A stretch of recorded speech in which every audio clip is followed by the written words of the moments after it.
Hello guys, हम agrobacterium के बारे में पढ़ेंगे, है ना। ये नोट्स एग्रोबैक्टीरियम के, अगर आपको नीड है तो आप बीएससी एमएससी कहीं भी इसको लिख के आ सकते हैं, ठीक है। ओके, इसको एक बार हम देख लेते हैं।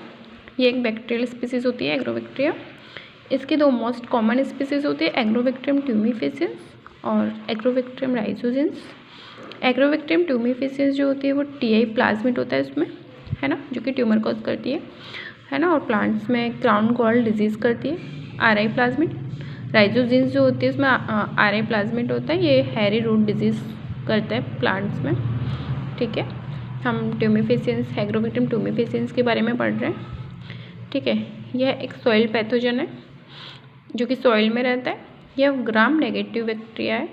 प्लांट में जिस स्थान पर वुंड होता है वहाँ से प्लांट फिनोलिक मॉलिक्यूल्स रिलीज़ करता है। वुंड का मतलब जैसे कोई घाव होता है प्लांट में, है ना, तो वहाँ से प्लांट क्या करता है, फिनोलिक मॉलिक्यूल्स रिलीज़ करता है। क्योंकि एग्रोबैक्टीरियम एक सॉइल पैथोजन है होता है, इसलिए एग्रोबैक्टीरियम स्पीसीज सॉइल में प्रेजेंट रहती है, ठीक है।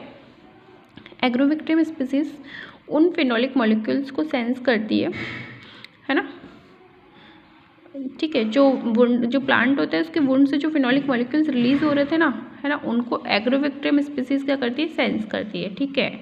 और प्लांट में जिस स्थान पर वुंड होता है ना उस जगह जाकर एक्यूमुलेट हो जाती है। जब प्लांट सेल और बैक्टीरियल सेल एक दूसरे के कांटेक्ट में आते हैं तो बैक्टीरियल सेल अपने टीआई प्लाज्मिड का टीडीएनए सेगमेंट प्लांट सेल में एंटर हो जाता है, ठीक है।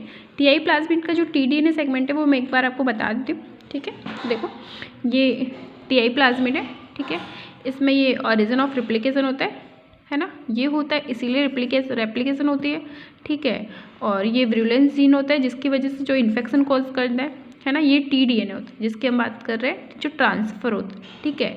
इसमें जीन होती है ओपाइन, ऑक्सिन और साइटोकाइनिन, जो क्या करती है, ग्रोथ रेगुलेट करवाती है, ठीक है। और इधर लेफ्ट बॉर्डर होती है, राइट बॉर्डर होती है, जो कि 25 वेस्पेयर 25 वेस्पेयर की होती है ना। ये 15 to 30 kb का होता है किलो वेस्पेयर, ठीक है। तो ये क्या था, हमारा टीआई प्लाज्मिड था। आपको समझ में आ गया होगा कि ये जो होता है टीडीएनए वो ट्रांसफ़र होता है, बाकी ट्रांसफ़र नहीं होता है, ठीक है ना। आगे देखते हैं हम, बैक्टीरियल सेल अपने टीआई प्लाज्मिड का टीडीएनए सेगमेंट प्लांट सेल में एंटर हो जाता है और उसके बाद वह न्यूक्लियस में जाता है। प्लांट सेल के साइटोप्लाज्म में जाएगा, ठीक है। उसके बाद उसमें न्यूक्लियस में चला जाता है और प्लांट सेल के जीनोम के साथ इंटीग्रेट हो जाता है, ठीक है। टीडीएनए के पास अपना ऑक्सिन, साइटोकाइनिन और ओपाइन होते हैं। मैंने आपको भी बताया था कि टीडीएनए के पास अपने ऑक्सिन और साइटोकाइनिन, टीडीएनए ओपाइन होते हैं जो क्या करते हैं, ग्रोथ करवाते हैं, है ना, ठीक है।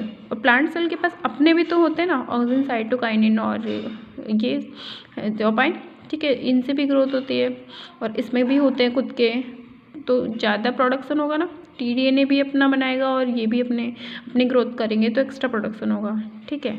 तो प्लांट सेल के जीनोम के साथ साथ टीडीएनए भी क्या करता है, ट्रांसक्रिप्ट होता है। प्लांट सेल अपने तो ऑक्सीजन और साइटोकाइनिन सिंथेसिस कर ही रही है ना, साथ ही जो टीडीएनए में ऑक्सीजन और साइटोकाइनिन सिंथेसिस जीन है, साइटोकाइनिन सिंथेसिस जीन है, उनका भी एक्सप्रेशन होता है, ठीक है।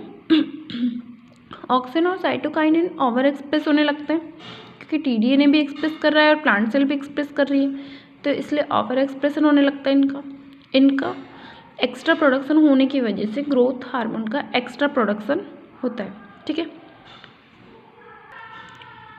एक्स्ट्रा प्रोडक्शन होने की वजह से ग्रोथ हार्मोन का एक्स्ट्रा प्रोडक्शन होता है जिस कारण क्राउन गॉल डिजीज़ होती है, ठीक है। तो ये थे नोट जो आप लिख के आ सकते हैं। आई होप आपको समझ में आए होंगे।